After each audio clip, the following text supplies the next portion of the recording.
subhanAllah, it's what I do this. So profound. You talked about missing dads. I was in a clubhouse room that was dedicated to fathers and husbands, and the brother asked me about my dad. And of course, probably like yourself, I think you just said, like I grew up, being raised by my mother alone. My dad, he was nowhere in the picture. And the brother was asking me, and I was telling the brother, I was like, so I had to, before Islam, I had to figure out what this manhood was about and how to navigate it. And of course, so you'd go picking, I was blessed that I picked the good role models that were, even though they weren't great, but the good role models there. I mean, I could easily pick the drug dealer or the pimp or whoever, the people who were in the community. But I picked people I read about, people I saw on television, and the likes, and I was telling brother, even now I'm still trying to figure it out. You know what I'm saying? And I have kids of my own now, and I have a son, and so now I'm trying to teach him how to be a man, right? And I'm still trying to figure it out myself. So back to the widow, like you said, sometimes these sisters have kids, and who's going to help her raise her sons and her daughters, but more importantly her sons. And like Rashid also said, that this can cause a sister to leave the deen, leave the faith, and find role models elsewhere.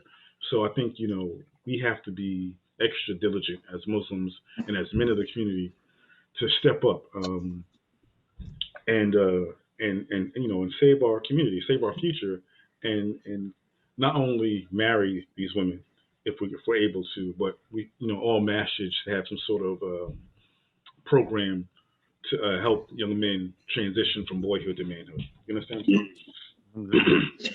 Alhamdulillah. Yeah, and I would say that's a real common thread that seems to be roaming through the three of us, is that the missing dad piece, right? Because my dad was around, but at a distance, right? But then as I got later in life, that bond got tight.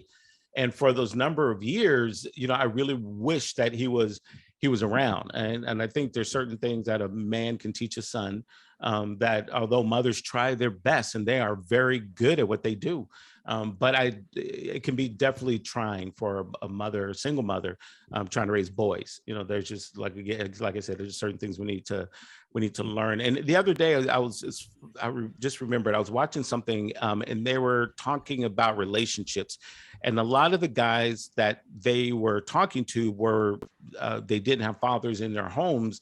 So they didn't have a role model. So they weren't sure. They were trying their best, but they weren't sure how to please their wife. And I'm not talking about sexually. I'm talking about just in general. There were certain, what one could say, common sense things that they just didn't know, simply because they didn't grow up with that example.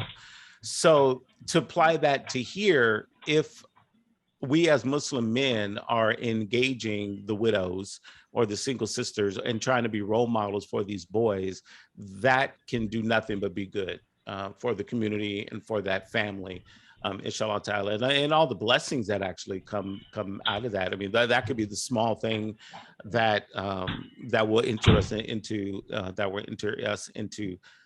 interest into paradise. There's a lot to Allah, and they're already referring to the blessings here. It's like praying all night, and we know the benefit of that.